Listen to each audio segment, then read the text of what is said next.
Hi hello welcome to 24/7 news TV. మహా news అనే TV channel పై దాడి జరిగిన విషయం అందరికీ తెలిసిందే. కేటీఆర్ వర్గీయులే ఆ దాడి చేశారంటూ మహా న్యూస్ ఆరోపిస్తోంది.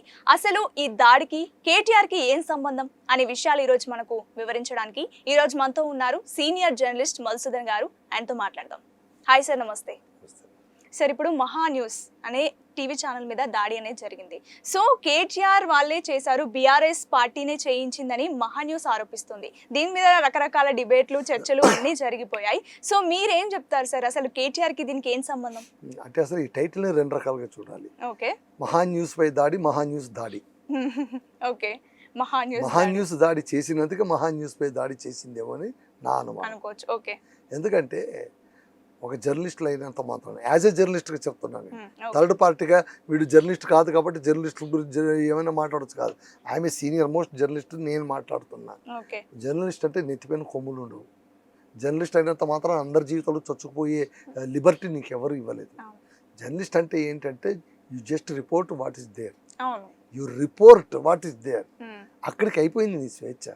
అంత మించి ఎందుకయ్యా నీకు ఆ దురద? ఎందుకు? నువ్వు ఎంత దురదతో గోక్కుంటే పుండు పడుతుంది, మళ్ళీ రక్తం కారుతుంది, రాకుండా ఎందుకు ఉంటుంది? కాబట్టి విచక్షణ ఉండాలి. ముఖ్యంగా జర్నలిస్టులకు నువ్వు మేధావి. మళ్ళీ నువ్వు ఏది న్యూస్, ఏది నాన్ న్యూస్, ఏది నాన్ సెన్స్ నీకు అర్థం కావాలి కదా. కనిపించిన ప్రతి ఒక్కటి న్యూస్ కాదు, దానికి కొన్ని వాల్యూస్ ఉంటాయి. ఇన్సిడెంట్ని ఇన్సిడెంట్గా చూడడం నేర్చుకో. ఇప్పుడు ఒక వ్యక్తి ఫోన్ ట్యాపింగ్ కలకలానికి సంబంధించింది అనుకుంటారు. ఓకే, ఎన్నో ఆరోపణలు వస్తున్నాయి, రోజుకు ఒక ఇన్సిడెంట్ బయటకు వస్తుంది, బాధితులందరూ వచ్చి సిట్ ముందు చెప్తూ ఉన్నారు. అంతవరకు దాన్ని నువ్వు రిపోర్ట్ చేయి, ఎవడు వద్దండు. ఆ బాధితులు ఏం చెప్తున్నారో అది చెప్పు. అంతేగాని లేనిపోని కొన్ని బొమ్మలు వేసేసి అక్కడ రమ్మన్నాడు, ఇక్కడ రమ్మన్నాడు. నువ్వు విన్నావా? పోనీ నీ దగ్గర సబూత్స్ ఉన్నాయా? నీ దగ్గర ఆడియో టేప్స్ ఉన్నాయా? పోనీ సిట్ ఏమైనా అనౌన్స్ చేసిందా? కంప్లీట్ విచారణ అంతా పూర్తి అయిపోయి, ఎంక్వైరీ అంతా పూర్తి అయిపోయి, ఇగో వీళ్ళు ఇలా జరిగిందని ఏమైనా ప్రెస్ మీట్లో వాళ్ళు చెప్తే నువ్వు రెచ్చిపో. నేను ఎవడు వద్దాడు. నీ అందుకు నువ్వు దాన్ని వర్ణించి వండి వార్చి తినడానికి మసాలా బాగుంటుంది కదా అని దాంట్లో చాట్ మసాలా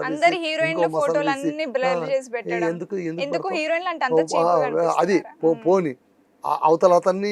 అంటే ఇప్పుడు ఎవరిని హీరో చేద్దాం అనుకున్నావు, ఎవరిని జీరో చేద్దాం అనుకున్నావు? నువ్వేమైనా హీరో అయ్యావా? నువ్వు జీరో అయ్యావా? జీరో అయ్యారు, అంతే కదా. ఇప్పుడు అంతమంది అమ్మాయిలు, ఇప్పుడు ఈ విచిత్రమైన ధోరణి మీరు చూడండి. లాస్ట్ టైం కూడా ఒక లేడీ మినిస్టర్ ఒక హీరోయిన్ని అనవసరంగా నోరు పారేసుకొని చివరికి హైకోర్టు ముందు క్షమాపణ చెప్పుకునే పరిస్థితి దాకా వచ్చింది.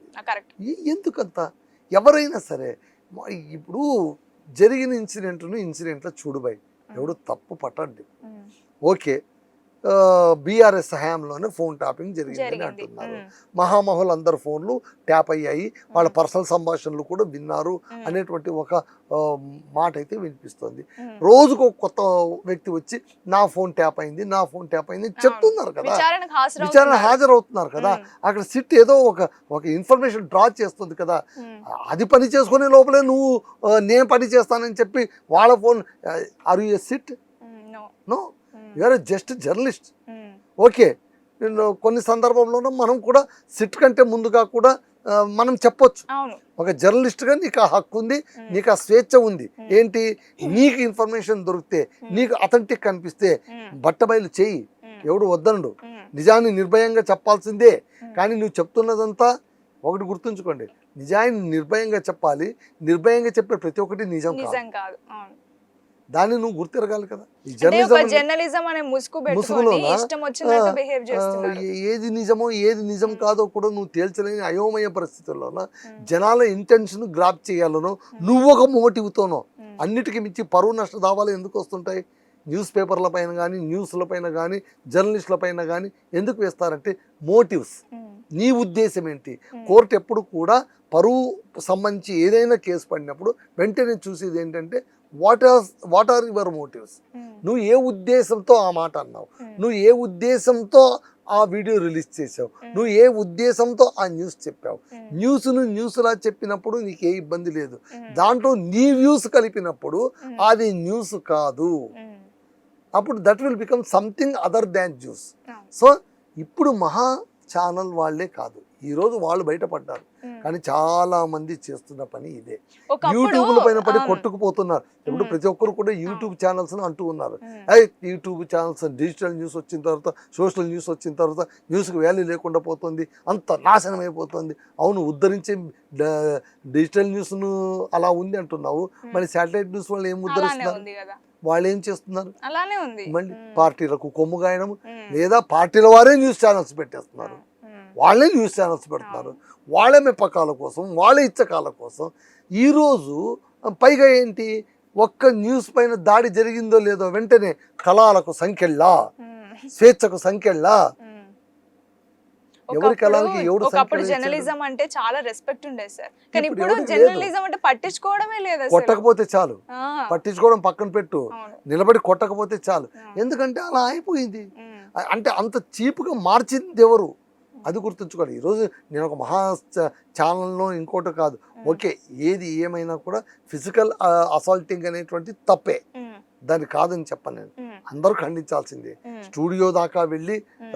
అంత దాడి చేయడం అనేటువంటిది ఎవరు ఆహ్వానించదగ్గ విషయం కాదు. ఉమ్. కానీ అంత దాకా పరిస్థితిని లాగింది ఎవరు అనేది కూడా ఆలోచించాలి కదా. అవును. ఉమ్. సో దాన్ని కూడా నువ్వు కాస్త పరిశీలనలోకి తీసుకోవాలి కదా, అలా తీసుకోవాలి. చేయొద్దు కదా. ఉమ్.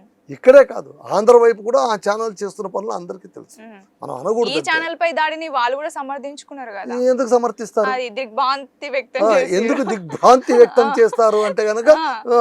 వాళ్ళను భ్రాంతిలో ఉంచిందే మీరు కాబట్టి, ఓకే. అంతే కదా. ఆ, డిప్యూటీ రోజు అక్కడ సీఎం కాంచెల్లి. అక్కడ ఏం వార్తలు, ఆ ఛానల్లో ఏం వార్తలు వస్తున్నాయి ఎవరికి తెలియదు. ఉమ్. రోజు ఎవరిని టార్గెట్ చేస్తున్నారు ఎవరికి తెలియదు.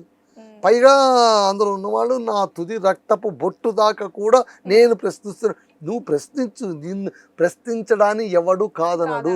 అవును. ప్రశ్నించాలంటే దానికేమో జనసేన జనసత్తా ఒకటే కానక్కర్లేదు. ఉమ్. ప్రతి ఒక్కరు, జనం అనే ప్రతి ఒక్కరు కూడా ప్రశ్నించాల్సిందే. ఉమ్. ప్రశ్న లేకుంటే నువ్వు చచ్చినట్టే లెక్క. ఒక జర్నలిస్టే కాదండి, ప్రతి మనిషి కూడా ప్రతి ఒక్కరిని ప్రశ్నిస్తూ ఉండాలి, తన్ను తాను కూడా ప్రశ్నించుకుంటూ ఉండాలి. ఉమ్. ఏమని, ఏం చేస్తున్నాను నేను అని. ఉమ్. కాబట్టి అలా మిమ్మల్ని మీరు ప్రశ్నించుకోండి. ఇన్నాళ్ళు మీరు ఏం చేశారు, ఏం చేస్తూ వచ్చారు, మీ అడుగులు ఏ దిశగా పడుతూ వచ్చాయి, ఎవరిని మోస్తూ వచ్చారు, ఎవరిని తోస్తూ వచ్చారు, మోసిన వాళ్ళు ఎవరు, తోసిన వాళ్ళు ఎవరు, ఈ రోజు నువ్వు పడిపోతే కనుక ఏడ్చే వాళ్ళు ఎవరు, నవ్వే వాళ్ళు ఎవరు. ఉమ్. అవన్నీ చూసుకోవాలి. కాబట్టి ఉమ్. For every action there is equal and opposite reaction. Reaction. Newton 3వ గమన సూత్రాన్ని అందరూ గుర్తుంచుకోవాలి. ప్రతి చర్యకు ప్రతి చర్య ఉంటుంది, కొన్నిసార్లు ప్రతీకార చర్య కూడా ఉంటుంది, ఉంటుంది. దాన్ని గుర్తుంచుకోవాలి ఓకే సార్. అంతే. Okay sir, thank you sir.